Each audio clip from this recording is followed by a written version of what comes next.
Indeed, everything is possible with God, especially the very powerful way of Jesus. At yan po ang ating pag-aaral, Jesus' way of love.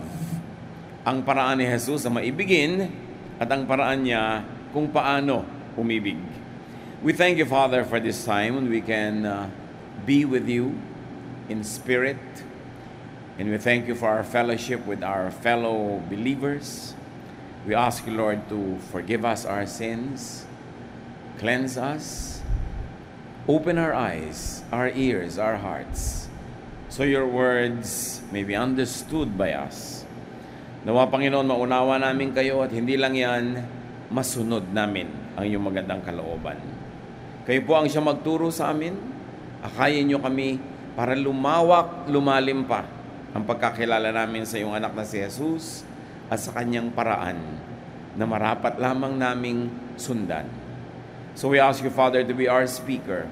May your words heal us, empower us, enlighten us. In the name of Jesus, your Son, our Lord, our Savior, we pray with thanksgiving. Amen. Ang paraan ng Panginoong Jesus ay makapangyarihan at napakahalagang maunawa ng mas malalim pa.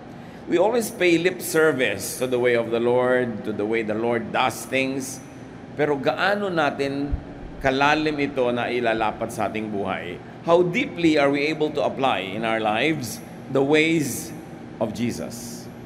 John 14:12, Jesus says, I tell you for certain that if you have faith in me, you will do the same things that I am doing. Marami naman kasi nagsasabi, naniniwala sila sa Panginoon, na sila ay mananampalataya. Pero sabi niya, kung tunay ko kayong mananampalataya, you would also be my followers. Dahil ang tunay na pananalig ay nagwawakas sa pagsunod doon sa pinaniniwalaan. So, Jesus equates faith with followership.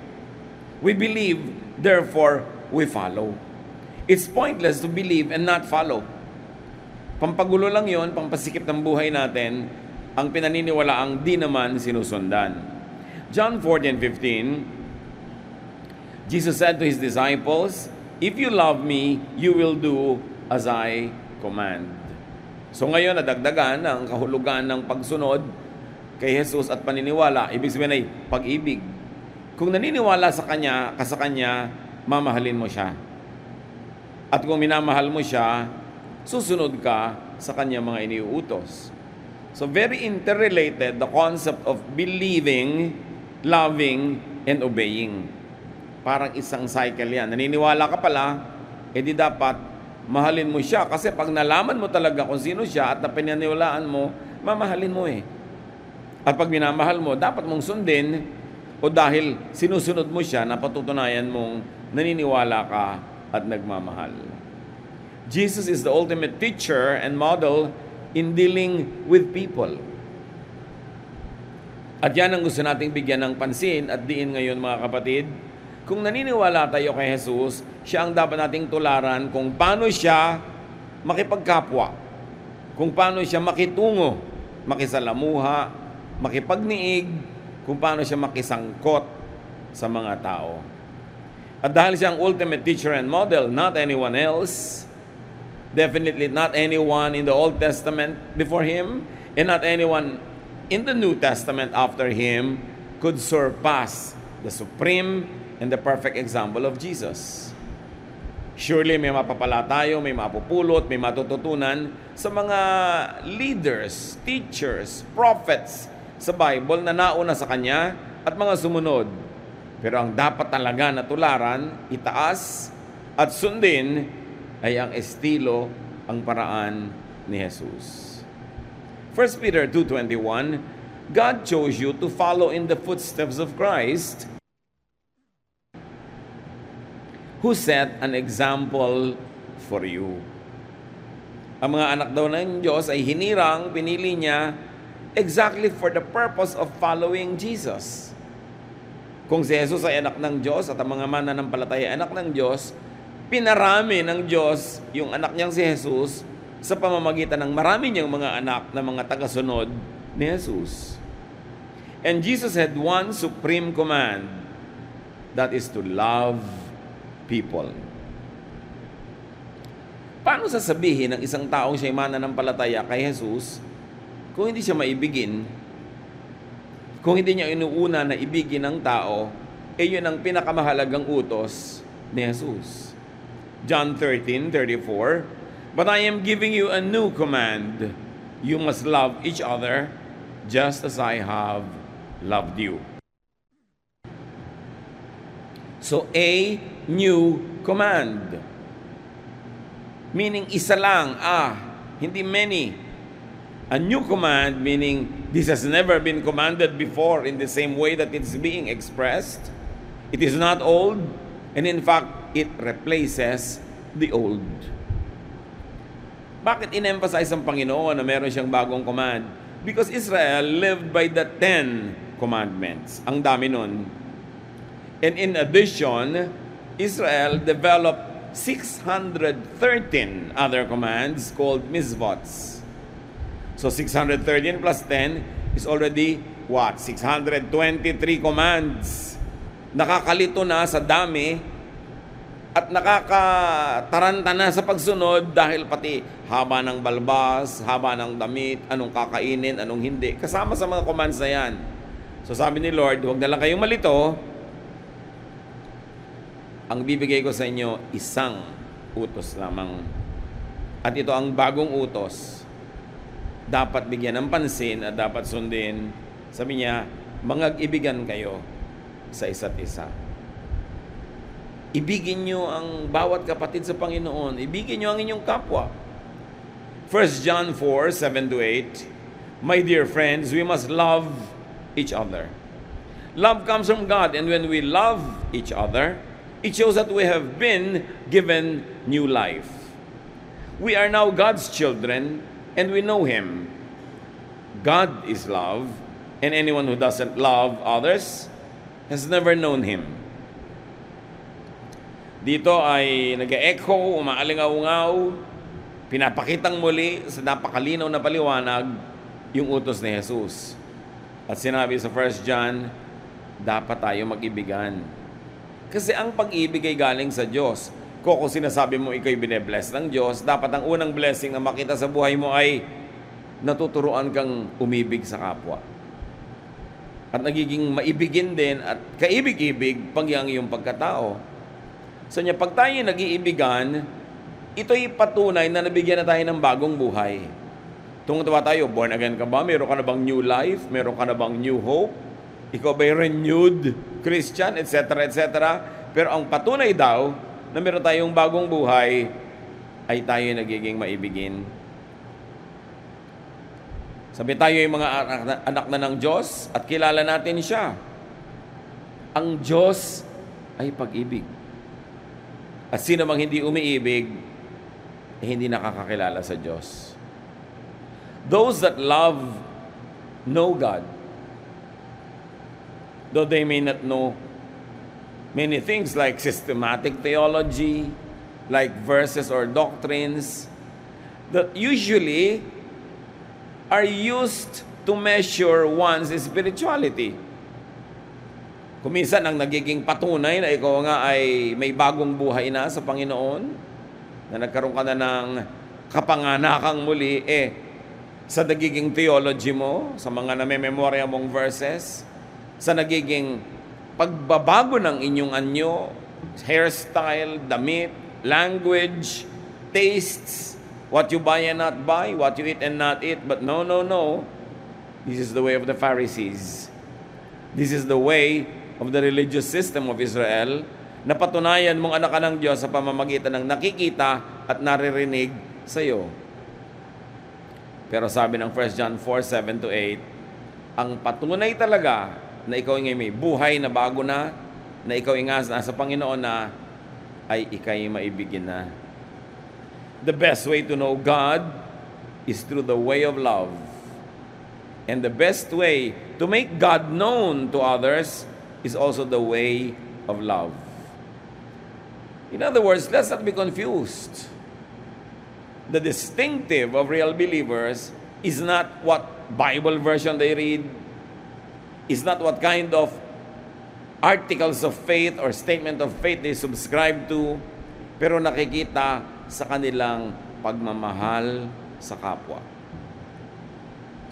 So maraming mga tao, napaka-godly pala nila, sometimes hindi nila alam kasi hindi sila religious, pero very godly because they are very loving. Meron naman mga tao, very religious, pero hindi loving. And basing it on what we have read and studied so far, yung loving, kahit hindi religious, yun ang mas tatanggaping anak ng Diyos. Kasi ang pagkakakilanlan ay ang ating pag-ibig. Those that do not love, do not know God. Though they may know systematic theology, verses or doctrines, etc., etc. Because love is the distinctive. It is love that makes you different. It is your love, your capacity to love, your willingness to love that makes you identifiably a follower of Jesus. Napapansin niyo ba mga kapatid, na babaligtad pa nga ako minsan yan eh. Pag ang isang tao nagiging very religious, madalas nga nagiging hindi pa siya loving eh. Yes, may love, pero only among the congregation where that person belongs. Pero may hatred sa ibang congregations, may disapproval and merong rejection of what you might call an unbeliever. In other words, walang love. Kumisan nga pag ang tao nagiging sobrang reliyoso, doon pa tumitigas ang puso. Dahil iniisip mo, inuutos sa iyo ng Diyos at ikinakalugod ng Diyos na i-reject mo yung iba, hiyain mo sila, huwag mo silang tanggapin, at layuan mo pa nga. This is the way of the Pharisees. Hindi na yata tayo titigil ng hahambing sa pamamaraan ni Jesus at sa pamamaraan ng Pharisees, ng mga religious leaders of His time. And you know why we always do that? Because the ways of the Pharisees always rear its ugly head even in today's Christian churches. Dahil sa halip na si Jesus ang makita mo at maramdaman, madalas ang nararamdaman mo yung presensya ng mga taong hindi talaga nagustuhan ni Jesus ang pamamaraan at mga taong kanyang tinuligsa. Kaya mahalaga, laging sinusuri ang sarili. You always ask, is it loving? Is it the loving way?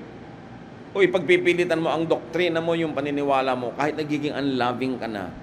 Sabi, ang tunay na kay Jesus, maibigin. At ang hindi maibigin, ano man ang kanyang argumento na siya'y makadiyos, pag hindi siya makaibigin, sabi ng Biblia, hindi niya kilala ang Diyos. Jesus teaches us to forgive. Isa yan na cornerstone teaching ng Panginoon. Because love is to forgive. So you love to forgive. You love people to the point of being able to forgive them. Napapansin naman siguro natin mga kapatid, pag mahal mo yung tao, mas madali magpatawad. Pag iba yung gumawa, sinisigil mo, pero pag mahal mo sa buhay, libre. Kasi mahal mo eh. At sabi naman talaga sa scriptures, love covers a multitude of sins. So love to forgive. Love to the point of being able to forgive. And forgive to love. Cyclical. Mahalin mo para mapatawad mo. At patawarin mo para mamahal mo. O kung nagkasala sa iyo, dati mong mahal, patawarin mo para mamahal mo ulit. In other words, it's not enough to say, I forgive you. Huwag na lang tayo magkita ever again. Lumayo ka na lang sa akin. No. You forgive to be able to love again. Kasi love is the cornerstone of your faith. Love is the distinctive by which you will be known. Therefore, you turn hatred into love. That's why you forgive. That's why you make peace with people. Not only so that trouble will stop, but so that you can begin to love again. And why does Jesus want us to love? One, because people need love, especially when they don't deserve it. Napansin nyo ba na ang tunay na nangangailangan ng pag-ibig ay hindi yung kaibig-ibig? Yung hindi karapat-dapat mahalin, yun talaga mga gutom sa pag-ibig. Kasi una, dahil hindi sila karapat-dapat, wala naman siguro halos nagmamahal sa kanila. So sino ngayon ang mas nangangailangan ng pagmamahal, di ba? Sila. So you love people because they need it. Because that's what Jesus would do. But also, you love people because you need it. We were created by God to love because God is love. So everybody has so much love to give. At pag hindi mo na ibigay yon, parang sasabog na bulkan yun sa loob ng iyong dibdib. Marami tayong pag-ibig na gustong ipahayag, ipadama, kaya dapat buksan natin yung mga avenues. But most of the time, the people that we love hurt us. Whether they know it or not, we get hurt by the people we love. Because when you love people, you're sensitive to them. You are sensitive to what they do and not do. Nagiging maramdamin tayo pag mahal natin ang tao. Kasi ramdam na ramdam mo kung hindi ka kinausap, hindi ka tinext, hindi ka sinusuyo, ramdam na ramdam mo. Samantalang di ka makausapin ng iba na hindi mo man mahal, ano naman, hindi mo naman pinapansin yun. Kaya ang pinakamadalas na maging object ng ating galit, tampo, hinanakit, ay yung mga mahal natin sa buhay. Ano ngayon ang mangyayari kung yung mahal mo, nasasaktan ka, sinasadya man niya o hindi? Magagalit ka ngayon, o magdaramdam, maghihinanakit. Di ba lugi ka nun kasi merong negative baggage yung puso mo? Na habang hindi mo naman na-i-express yung tunay mong pagmamahal, nahihirapan ka rin. Kaya ang itinuturo ng Panginoon, magpatawaran kayo. Huwag kayong gumamit ng pride sa mga mahal nyo sa buhay because pride makes you sad. Pride separates you from people. Humility connects you with people. Non-forgiveness separates. Forgiving people connects and reconnects. And when there is connection, we all benefit. Hindi ka inuutosan ng Panginoon na magpatawad para ka ipalugi. Inuutosan ka magpatawad para ka makinabang. At para makinabang din ang iyong papatawarin. Isa pang estilo ng Panginoon na lagi nating idinidiin, Jesus teaches us not to judge one another. Bakit? Pag judgmental ka, baka 99.99% ng mga tao, may makita ka mali.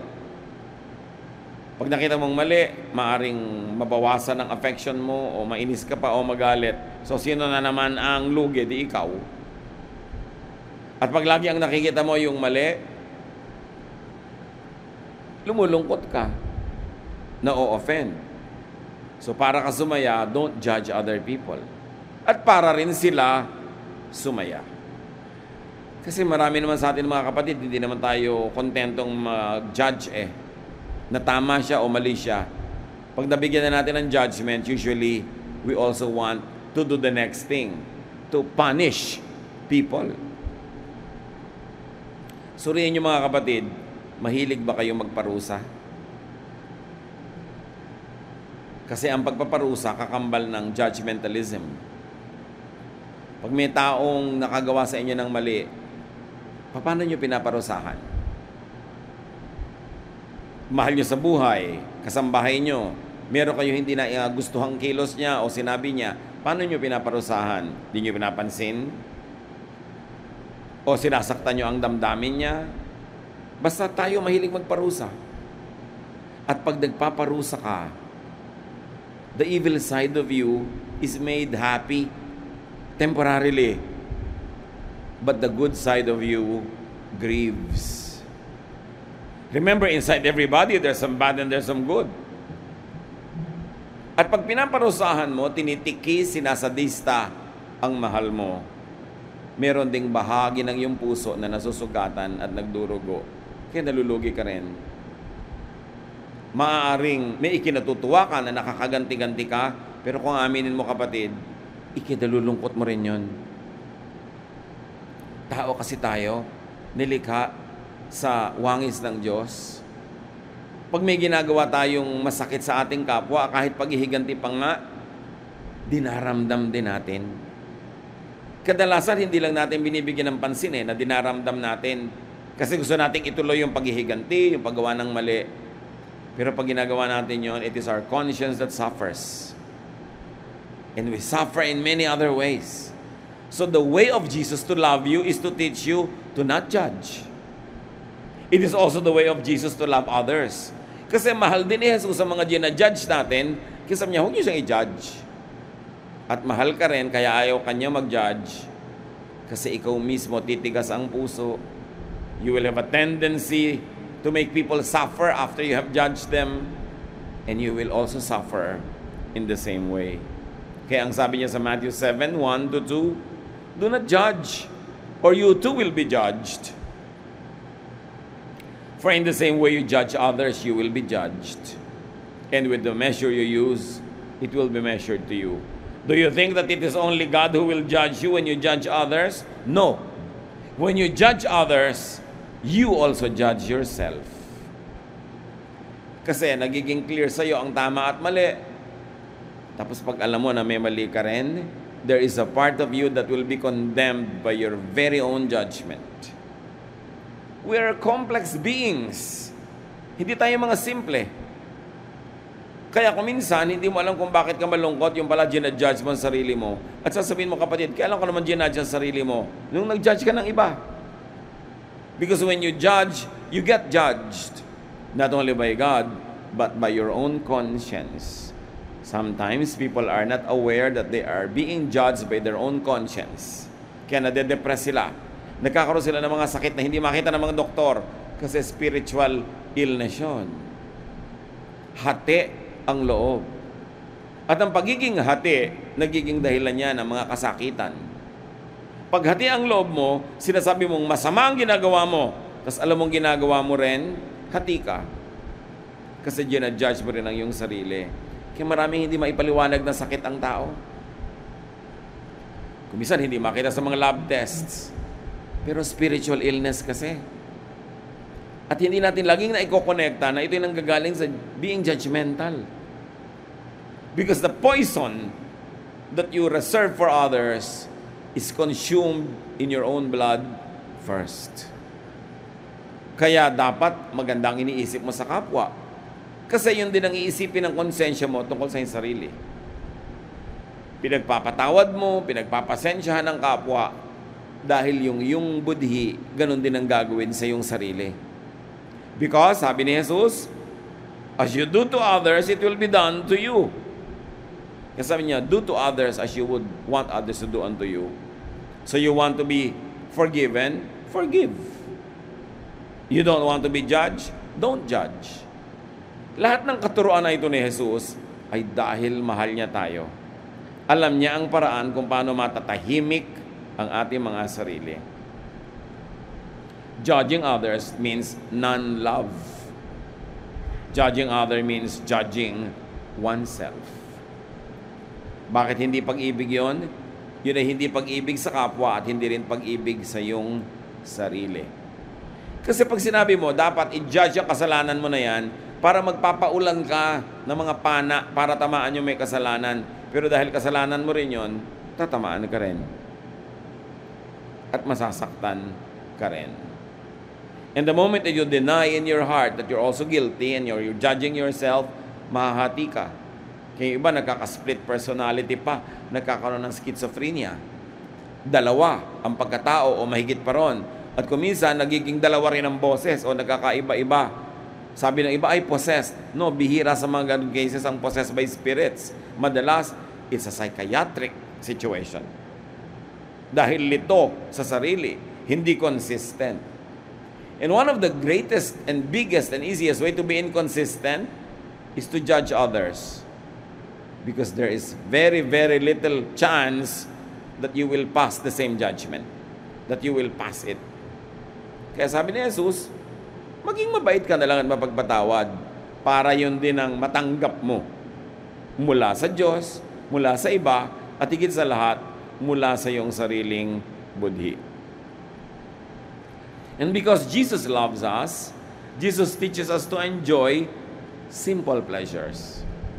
Nakita niyo ang pag-ibig ng Panginoong Hesus? Bihira itong makita na pag-ibig mula sa Pharisees, mula sa mga religious leaders. Because Jesus teaches us to enjoy simple pleasures like eating, drinking, socializing, and resting.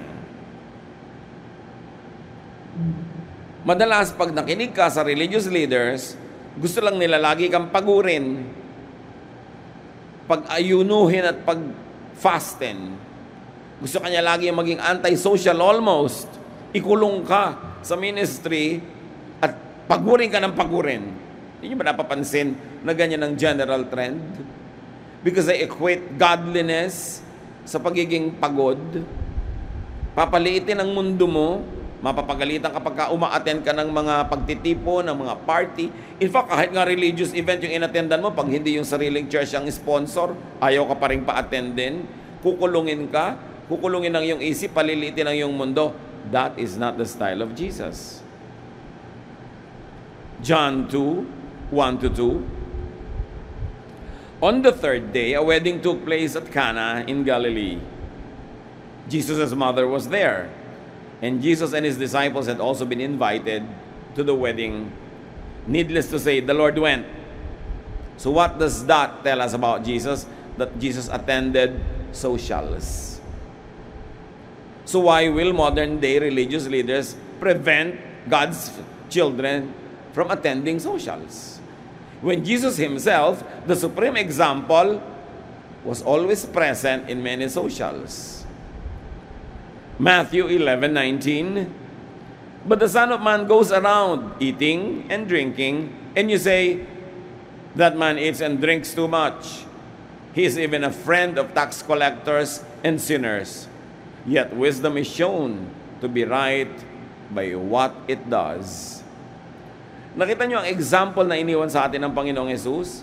Pag niyayaya siyang umattend ng mga social gathering, he attends. At ang naging puna, ang naging pintas sa kanya ng mga religious leaders, sobra daw siya makainom, sobra daw siya makakain, timawa daw siya, matakaw, masiba. No, glutton eh. You're a glutton and a drunkard. That was the accusation. Lasenggo daw siya. Sabi niya ganon, at siya pa ay kaibigan ng mga masasamang tao, ng mga makasalanan. If Jesus did this, do you think Jesus would prevent God's children from being nice and friendly even to these types of people that are rejected by the Pharisees? Do you think that when you ask Jesus, pwede po ba ako umattend ng party? Jesus would say no. But 99% of religious leaders would say no. Worldly yan. So itatanong mo sa kanya, sino po ang model? Ang Pharisees. Pero sino ba talaga ang model ng mga mananampalataya? Di ba si Jesus? At pati yun, nagbigay siya ng puwang, nagbigay siya ng freedom. Freedom, of course, is not a license to do just anything you want. Pero pagka may pumipigil sa atin, alamin niyo muna kung pumipigil si Jesus o ang Pharisees. Kung ang pagpigil ay nanggagaling sa kautusan ni Jesus o sa tradisyon ng mga Pharisees, para ma-calibrate nyo at ma-adjust, mga kapatid, ang behavior doon sa mga pumipigil at sa kanilang pagpigil. Ano pa mga pinaggagawa ni Jesus na hindi nagustuhan ng mga religious leaders? Tulad ng ginagawa ng maraming tao ngayon na laging madidisapprove ng mga religious leaders. But the way of Jesus is the way of love. The way that gives space. The way that allows you to make free choices and be responsible for your choices. Jesus never simplified things into black and white, right or wrong. Maraming mga gray areas siya na pinuntahan at ginawa. At makikita nyo, sabi niya, wisdom is shown to be right by what it does. To be kind, he allowed his disciples to pick fruit and eat it at Sabbath. Na bawal sa law ng mga Pharisees, sa laws ng Israel. Pero, ang inintindi niya, yung gutom ng mga tao at yun ang kanyang inunawa. Hindi niya pinilit silang sumunod at maging sunod-sunuran sa mga policy kahit gutom sila, kahit na nagdidelirio na sila sa gutom. Sa mga ministries ng napakaraming mga religious works, halos gasgasin, ubusin yung lakas ng mga manggagawa. Sasabihin nila, God's will, for God's glory, etc., etc. But what did Jesus do? One day, when He noticed that His disciples were so preoccupied with ministry that they had no time to eat or to rest. Nakapaligid ang napakaraming tao, humihingi ng prayer, humihingi ng ministration, ng counseling, humihingi ng himala, humihingi ng turo. Ano kaya ang ginawa ni Jesus? Mark 6:31. But so many people were coming and going that Jesus and the apostles did not even have a chance to eat. Then Jesus said, "Let's go to a place where we can be alone and get some rest." Yun ang pag-ibig ni Jesus. Hindi lang niya iniibig yung mga taong pinaglilingkuran kahit himatayin na sa pagod yung mga naglilingkod. Iniibig niya lalo yung mga lingkod ng Diyos. Iniibig niya yung mga naglilingkod, hindi yung laging isasakripisyo ang worker for the sake of the people. Of course, there are instances when that has to be done, but you know how Jesus thinks and how Jesus loves. Sabi niya, kahit mamatay tayong lahat dito ng katatrabaho, hindi mauubos ang miniministera natin. So, bago tayo mamatay, magpahinga muna tayo, isara muna ang gawain, at lumayo tayo sa mga taong ito para kayo makapagpahinga at makakain. Ganon siya magmahal. Hindi laging pinapagalitan ka dahil nagkulang ka ng paglilingkod sa mga tao. Bakit ikaw? Hindi ka ba tao? Kailangan mo rin ng pagmamahal, kailangan mo rin ng pangunawa, at kailangan mo rin ng pahinga. May mga ganyang magulang, nakakalungkot mga kapatid. Kung ikaw tong matino, ikaw tong marunong, ikaw tong responsable, ikaw tong may trabaho, ikaw tong kumikita, yung ibang magulang sobrang magmahal doon sa mga anak nilang batugan, tamad, walang trabaho, palaasa. So, gagasgasing ka na anak na matino. Ikaw ang laging hihingan. Ikaw ang laging sabihin, pasensya ka na anak. Lagi ka na lamang na dinadaingan, kinokonsyensya para yung pera mo makuha ng nanay mo o ng tatay mo sa iyong pocket at ilagay sa bulsa ng mga anak nilang walang trabaho. So you say, ganyan ba umibig ang Diyos? Siyempre, mahal mo rin yung naglilingkod, lalo mo nga yung minamahal. Hindi lagi mo sinasacrifice. Pinoprotect mo rin. That is the love of Jesus. Hindi lang yung makadiyos ang lagi nilang magtiis, maghirap. Sabi niya, teka, mag-retreat muna tayo, mag-refresh kayo, magpahinga kayo. Lord, ang dami pong nagugutom, pero kayo gutom na rin. Kayo na muna, babalikan na lang natin sila. Hindi yung bulag na paglilingkod na namamatay na yung naglilingkod, sige pa ng sige. Very considerate. Pagka inaral natin at sinuri talaga yung character ni Jesus, you will fall in love with Him. Nakakapagtaka, marami mga tao lumalayo sa church, nagiging atheist, nawawala ng gana sa religion. Alam nyo, ang kaisa-isang dahilan lang, ang totoo, hindi pa nila nakikilala si Jesus, hindi pa nila nababatid ang pag-ibig ni Jesus. Tas ang nakilala nila, pinagsawaan at kinadalaan yung sobrang pag-exploit, paggamit, kahigpitan, at lack of love ng mga religious leaders.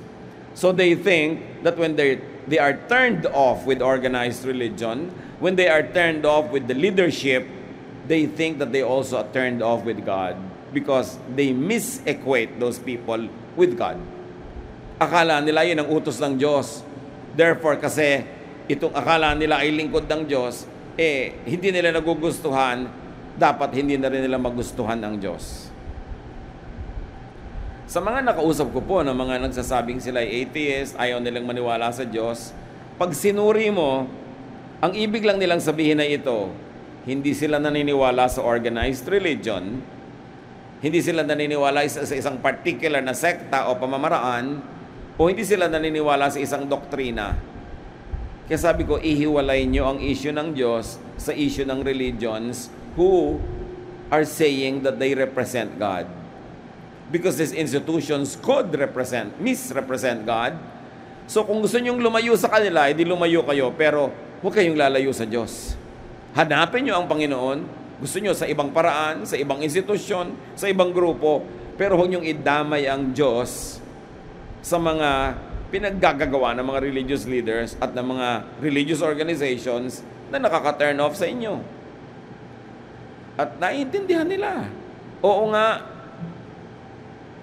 katulad na lamang sa Russia, nung umuso ang socialism, that they wanted really to develop into full-blown communism, pinagbawal nila ang relihiyon, isinara nila ang mga simbahan.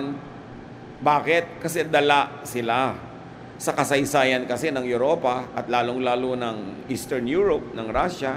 Sobrang hirap ng mga tao at ang nagpalala ng kahirapan nila ay ang pagtuturo ng simbahan na magtiis lang lagi at intayin na lang kabilang buhay dahil doon na lang babawi. Napag-isip-isip yan ng mga philosophers at sabi nga nila, lalo ni Karl Marx at ng iba pa mga thinkers, sabi nila, religion is the opium of the people.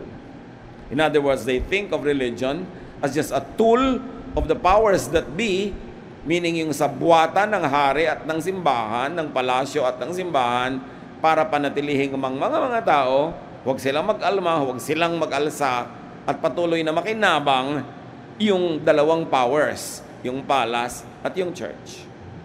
So in reaction to that, socialism rejects religion. Pero nakilala ba nila talaga yung Diyos? Nakilala ba nila talaga ang Ama sa pamamagitan ng pagpapakilala ni Jesus? O ang nalaman at nakilala nila tungkol sa Diyos ay baluktot dahil ibinigay sa kanila ng relihiyon na nami-misrepresent ang pag-ibig ng Diyos? Kaya dapat paghiwalayin ang mga issues na ito.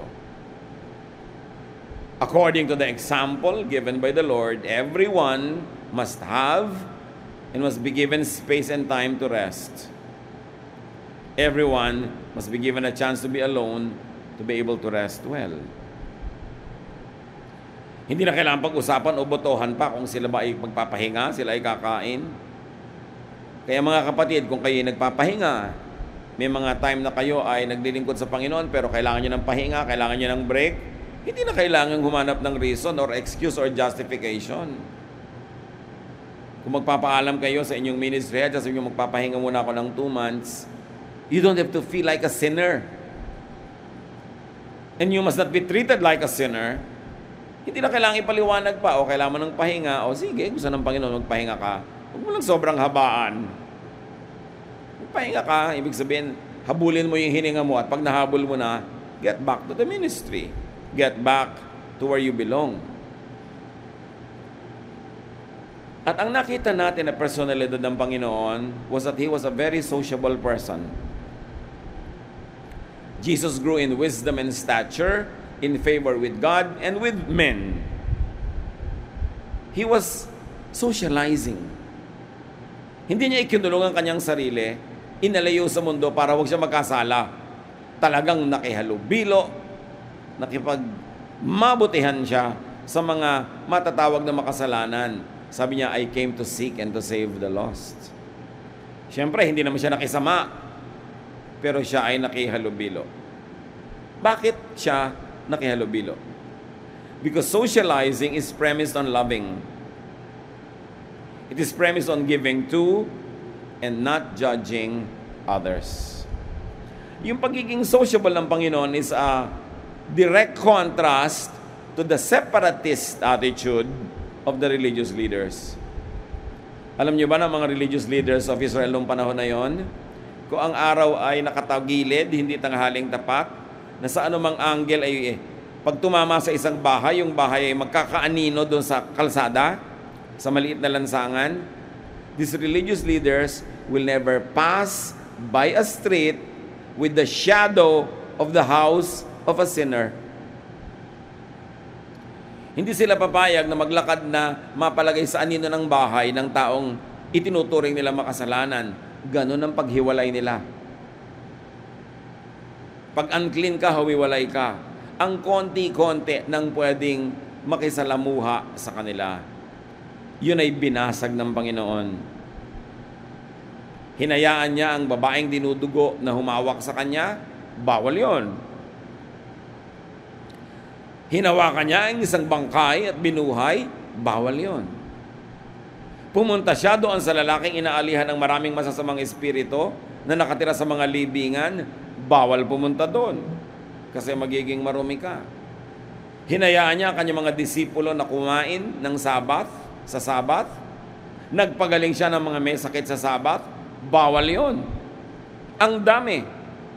Ipinakita ng Panginoon, sobrang daming bawal sa buhay nyo, hindi na pag-ibig ang natatanggap nyo, at pagka in-implement nyo lahat yung bawal na yan, hindi na rin kayo magiging maibigin. Kaya sabi niya, ang totoo, isang batas na lang ang isa-isip nyo, isa puso at gawin. Love one another. Pag inanalyze natin ang behavior ng maraming tinatawag na born-again Christians, they always talk about the love of Jesus, but it is not always clear if they understand it. They always say you are saved by grace, not by works. But it is not clear if they understand it. Because if you're going to simplify the way many Bible-based evangelical Christians deal with what they call sinners or the unsaved, parang ganito. Kaibigan, tanggapin mo si Jesus bilang Panginoon tagapagligtas. Hindi mo kailangan ng good works. By grace ang salvation. You are saved by grace through faith. So huwag ka na magpasa ng krus. Huwag ka na maghampas sa sarili. Hindi mo kailangan may i-observe na diet o whatever para ka maligtas. Pumikit ka, manalig, manalangin at magpaligtas because you are saved by grace. Gusto mong gawin natin, gawin natin. And then ililid nila sa prayer yung tao. At pagkadilat na pagkadilat, sasabihin nila sa tao, ngayong saved ka na. Hindi na by grace. By works na. Kailangan, di mo to gawin, di mo to kainin, ito isuot mo. Ibinalik lang nila doon sa works. Pero hindi nila yun napapansin. Kasi ibinabalik nila yung tao to be bound by so many laws, so many restrictions, na tinakpan na nga ni Lord ng isang utos, love. Forgive. Love and forgive. Kaya in real life, parang pinadali mo dun sa tao na tanggapin si Jesus at pagkatanggapin na sabi mong, uy, topo-topo. Ngayon, kailangan pagsikapan mo na i-maintain yung salvation mo. At tuwing nakikita kita nagkakamali, i-re-review kita because open rebuke is better than secret love. Pag may mali ka, ipupulpito ka, ilalagay sa bulletin board ang iyong pangalan, lilitisin ka ng ating board of elders. At kung napatunayan nagkamali ka, tatayo ka sa harap ng kongregasyon para admitin mo sa lahat. So, nasan yung grace? Dapat nating unawain na pag nagtuturo tayo ng grace ni Jesus, you teach it before people accept Him as Savior and Lord, and you continue to implement it when they are already saved by grace. Hindi sa mo, New Testament na ngayon, love na, pero pagkatanggap, back tayo sa Old Testament. Plus, many other New Testament situations and mga pagbabawal na dinevelop ng church when Jesus went back to heaven. Suriin kung talagang papamaraan ni Jesus ang pinapairal natin o akala lang pala natin. At binigyan tayo ni Jesus ng hindi nakakalitong patakaran. Pagkilala mo ang Diyos, umiibig ka sa Diyos, anak ka ng Diyos, maibigin ka. Hindi lang sa emosyon o damdamin, maibigin ang iyong methods, maibigin ang iyong systems, maibigin ang iyong policies, ang iyong mga rules and regulations, pawang maiibigin. In other words, hindi ka nabubuhay sa takot yung mga mananampalataya na baka sila maparusahan, baka sila mabisto, baka sila mapag-usapan, baka sila ma-reject na naman. I-implement mo yung grace ng Panginoon. And when that happens, everybody is more relaxed. When that happens, you can unmask and show your true self because you know that you will be accepted and loved and not judged. And because you unmask yourself, everybody can minister to you so that you could be what you have to be and what you want to be, and you can stop hiding behind a mask that is not really you, just to be accepted. And when you are accepted, you also learn to accept others. And when you receive love, you begin to be more loving. Then you begin to be a congregation of true followers of Jesus. At sabi sa Book of Acts, nung naramdaman ng lahat yung ganong pag-iibigan, and they were always praying, eating together, praising God, the Lord added to their number daily those that were being saved. Saved from hell? Yes. But saved from what else? Saved from judgment of fellow believers. Saved from needless guilt. Saved from having to be hypocritical. Saved from having to hide your true heart. You are set free, you are released, and therefore, you rest. You are restful. At sabi yan ng Panginoong Jesus, "Come to me all of you who are tired and heavy laden." Tired with what? Tired of all the burdens that religion imposes on you. Tired of hiding. Tired of pretending to be okay, because when you say you're not okay, you will be judged. Sabi niya, "Come to me all of you who are tired and heavy laden, and I'll give you rest." And how does Jesus give rest? By not judging you. By accepting you unconditionally, and by healing you and getting you well on the way to recovery, to grow from glory to glory. And how else does Jesus give rest? By telling you not to judge others. Kasi pag judgmental ka, hindi ka mapapahinga. Hanap ng mali ng iba. Kwenta ka ng kwenta. Tuos ka ng tuos. Bilang ka ng bilang ng mga kasalanan nila. Paano ka mapapahinga nun? Sabi niya, "Come to me, those of you who are heavy laden, and I'll give you rest. My yoke is easy compared to the yoke of the Pharisees, compared to the yoke of these conservative implementors of 10 Commandments and 613 mitzvots." Sabi niya, kahit anong gawin nyo, di nyo yan masusunod. Kulang at kulang kayo. Guilty at guilty. Nasaan ang rest doon? "Come to me, I'll give you rest. My yoke is easy. My burden is light." Paano nyo malalaman kung ang reading of a verse and the interpretation of a verse is correct, is in the spirit of Jesus? Ang effect nun sa inyo, light. Magaan. Hindi yung sakal na sakal ka. Sikip na sikip. Pilit na pilit. Napipilitan lang. Light ba yun? You know it's not light. Therefore, you know it's not the way of Jesus. Because His way is easy. His burden is light. Sabi niya, "Come to me, and you will find rest for your souls." Yun ba ang nararamdaman natin bilang anak ng Diyos? Dapat yun. Hindi yung laging kulang, laging guilty. Jesus took away our infirmities as far as the east is from the west. He separated our sins from us, not of our own doing, but because of the deeds of Christ on the cross. It is the love of God that makes us good and looks good. It is not our own achievement. That works before salvation, and very importantly, it works after salvation. So matapos makakilala sa Panginoon, don't go back to the old system of guilt, of judgment, of difficulty, of hardship. Kaya gagaan.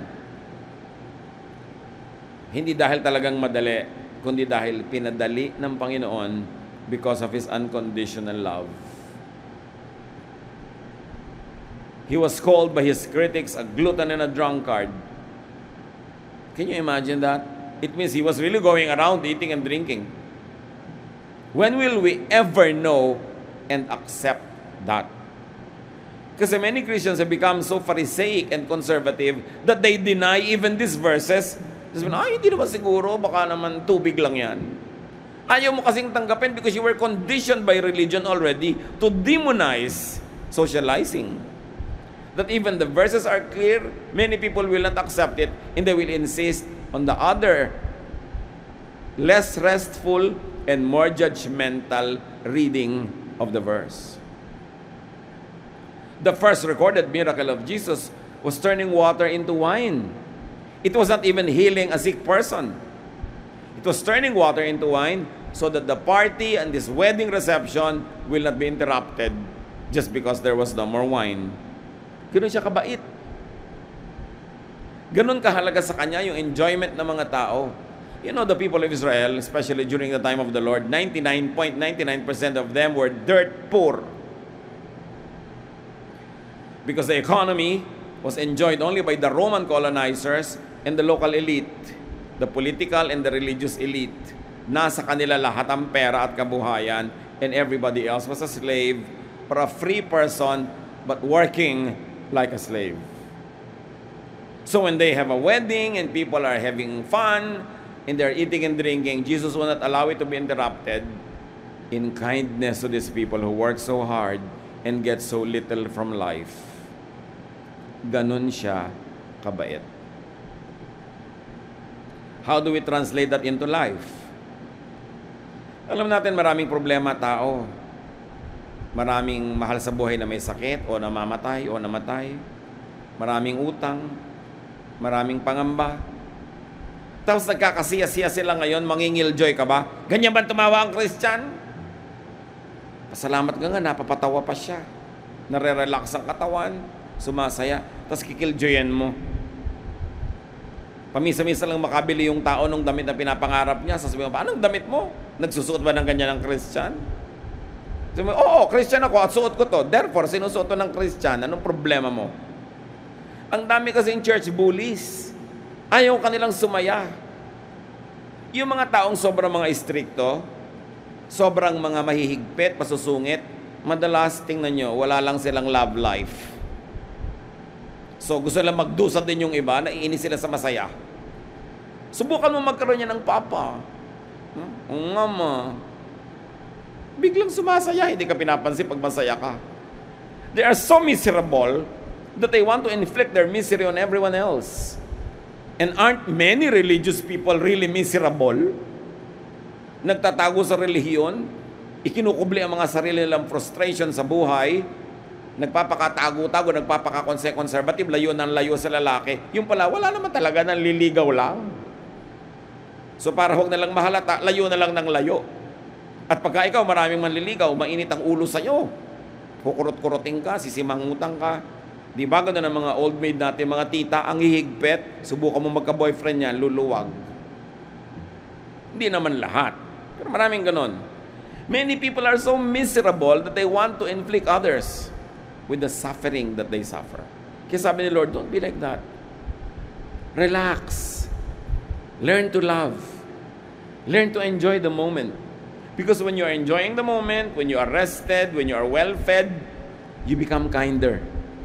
You become nicer. Not only to yourself, but to others as well. Dapat tigilan na natin mga kapatid yung pag-equate ng spirituality with suffering. Nauso kasi yan yung monasticism, nauso yung mga self-denial ng mga 2nd, 3rd century. Bakit hanggang ngayon may mga taong laging fasting, laging ayaw magsuot na maganda, ayaw umupo sa may kutsyon, ayaw guminhawa, ayaw sumaya? May pinagmumulan yan eh. Noon kasing ang Christianity ay inisponsor ng Emperor of Rome, Emperor Constantine. Binigyan niya ng napakaraming privileges ang mga pare at ang mga bishops. Ginawa niyang state religion of Rome, ang Christianity. So from a persecuted religion, this was now a religion that enjoyed a lot of privileges. To the point that he was giving palaces, a lot of wealth to the bishops. At ang maraming mga ito ay sobrang lumuho ang buhay, nalayo na sila ng nalayo sa mga tunay na kalagayan ng mga tao. May nag-react, mga relihiyoso inside the church, that reacted to this corruption, to this luxury and splendor, by going to the other extreme, by denying pleasure, denying comfort, denying everything nice and beautiful and enjoyable from themselves and from their fellow believers. At doon nagsimula yung concept na yan, ng puro pagtitiis, puro pagtitiis. Hindi ganyan ang nakita nating example ng Panginoon. He socialized, He mixed with people, He was there in their events. At may mga churches pa, mga kapatid, nagtatanong sa akin sa Facebook ang mga member, Pastor, pwede po bang tumawa? Bakit hindi? Sabi po ng pastor namin, si Jesus hindi tumawa. Ha? May verse ba na nagsabing hindi siya tumawa? Wala daw pong verse na nagsabing tumawa siya. So dahil walang verse na nakita tayong tumawa siya, hindi na siya tumawa. Eto ha, sabi ko, huwag kang malisyoso. May nakita ka bang verse na sinabing umihi si Lord? Wala po. Hindi siya umihi. May verse ba na nagsabing naligo siya ever? Hindi siya naligo. Paghahanapan mo ng verse ang bawat gusto mong gawin sa buhay, huwag kang kakain ng adobo. Wala yan sa Bible. In other words, this kind of interpretation, pinapaliit ang mundo mo. Ang lapad-lapad ng kalsada, doon ka lang papadaanin sa puting linya sa gitna na napakapayat. This is conservatism. And this is the reason why many people are turned off with religion. They think it is from Jesus. No, it is from the Pharisees. So mga kapatid, suriin natin ang lahat. Dapat magaan. At paggaanin natin ang buhay ng mga kapwa natin mananampalataya. Huwag natin husgahan. Hindi mo alam kung anong nangyayaring crisis sa buhay niya ngayon, na pinipilit lang niyang libangin ang sarili niya, kaya siya nagpapaganda, kaya siya tawa ng tawa, tapos papagalitan mo pa. Love like Jesus loved. He was not called a friend of sinners for nothing. Jesus did not judge, so was not in the habit of rebuking people. Hindi siya mahilig mang-rebuke. Yung pang-rebuke sa Pharisees yan. Yung open rebuke is better than secret love is wrongly read and wrongly applied. Excuse ng mga tao na laging gustong mang-rebuke. The very few stinging rebukes of Jesus were directed only at the Pharisees, the religious oppressors, and the religious hypocrites. The habit of rebuking one another came much later, after Jesus, promoted by zealous church people. Makikita nyo rin, kahit sa New Testament, rebukan sila ng rebukan, pero pag binasa nyo talaga, even the disciples were awayan ng awayan. So hindi lahat ng example nila ay dapat sundin, because there's only one person that lived the perfect life, who could be an example in every aspect of our humanity, and that is the human Jesus, the other side of the divine Jesus. Siya ang example, hindi ang iba. But even the idea and method, even when you want to rebuke, should be submitted to, filtered through, and measured by the teachings and examples of Jesus. Why? Colossians 1:17, God's Son was before all else, and by Him, everything is held together. Siya talaga ang dapat na asahan, sundin, because by Him, everything is held together. John 14:6, I am the way, the truth, and the life. Jesus answered, without me, no one can go to the Father. Now, analyzein natin yan. I am the way, the truth, and the life. Jesus answered, without me, no one can go to the Father. What does that really mean?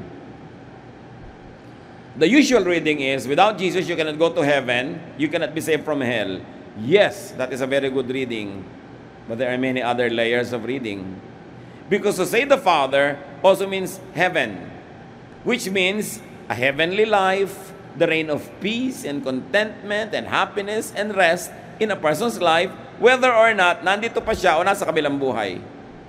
So ang sinasabi ni Jesus, one, kung hindi sa pamamaraan ko, hindi kayo maliligtas mula sa impyerno at hindi kayo pupunta sa langit. Okay. Number 2, kung hindi sa pamamaraan ko, hindi nyo matitikman ang langit sa buhay na ito. Hindi ninyo mararanasan ang tunay na presensya ng Ama. Hindi kayo mapapahinga, matatahimik, sasaya, gagaan. Sa pamamaraan ko lang ninyo mararanasan yan. Compared to pamamaraan ng Pharisees, pamamaraan ng mga religious leaders, ng mga conservatives, sinasabi ni Lord, hindi nyo matitikman ang langit sa pamamaraan na yan. Di kayo mapapahinga, di kayo matatahimik, di kayo makokontento. Lagi kayong kulang. Lagi kayong guilty. Kasi sabi niya, without me, you cannot go to the Father. Without the way and method of Jesus applied to today's life, you will never experience a slice of heaven on earth. But if you applied the teachings and the methods of Jesus, kahit nandito pa kayo, wala pa kayo sa langit, wala pa kayo sa kabilang buhay, di ba ang prayer? Mapasa amin ang kaharian mo, thy kingdom come. Hindi mo naman sinabing, I will go to your kingdom, but thy kingdom come. How will the kingdom come? When the reign of God is felt in your life today, meaning the style and method of Jesus is your style, and you benefit from its style, heaven comes down to you. You taste heaven. Pinaghaharian ka ng Diyos. Kaya ang sabi ni Jesus, pag sinabing nandun ang kaharian ng Diyos, nasa labas, nandun, huwag kayong pumunta. Sabi niya, the kingdom of heaven is not here or there. It is within you.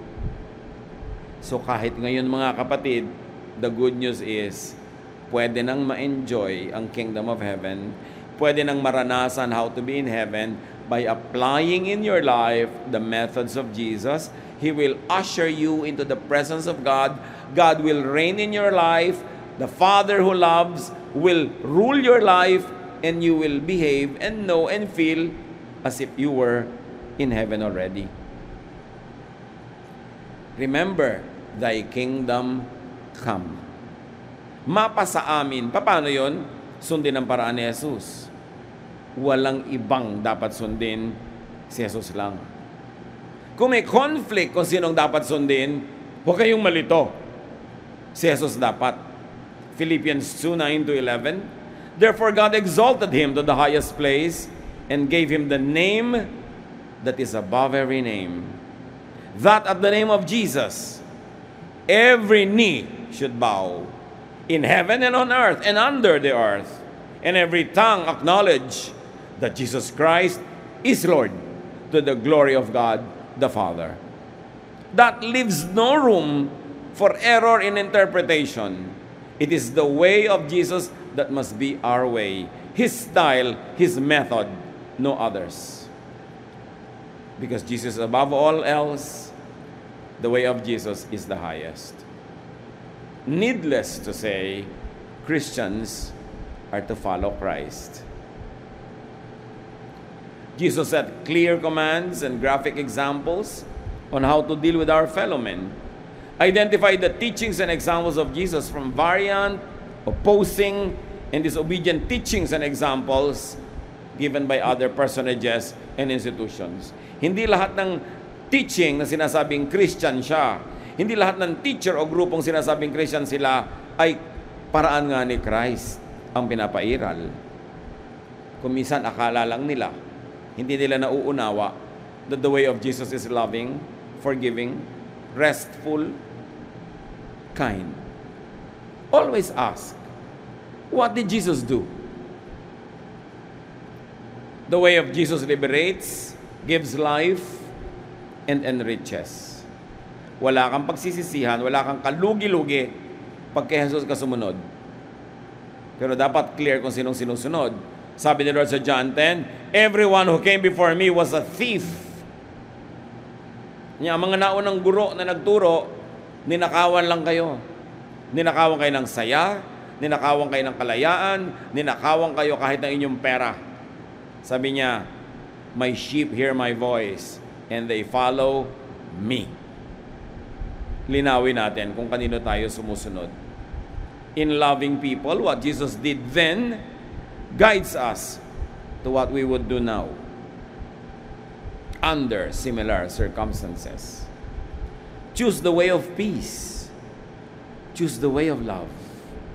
Choose the teaching and example and way of Jesus. And heaven will come down, if not to everyone on the planet, at least into your heart. Jesus is the way to the Father. Salamat, Panginoon. Dahil mahal na mahal niyo kami, hindi niyo kami pinabayaan at ang aming mga ninuno na sumunod lang sa mga nakagawian at narinig na nila, ipinadala niyo si Jesus para ituwid ang mga likong katuruan. Ipinadala niyo si Jesus para maging liwanag, maging sa dilim ng mga religious practices. Ipinadala niyo siya para kami ibigin, para kami pagharian ng inyong pag-ibig at maipadama sa amin kung gaano niyo kami kamahal. Salamat, Ama. Turuan niyo kaming maunawa ito, maipamuhay, at nawa bilang ganti sa inyong pagmamahal sa amin, maging mapagmahal din kami sa aming kapwa. Hindi mapanghusga, hindi mapanuri, kundi maibigin at matulungin. Pagbulay-bulayan natin, mga kapatid, ang practical application ng mga ito sa ating buhay. Lord, in silence, as your people bow our heads before you, continue to teach us how to apply this in our dealings with real people, in our real lives. Be alone with the Lord for a while in silent reflection.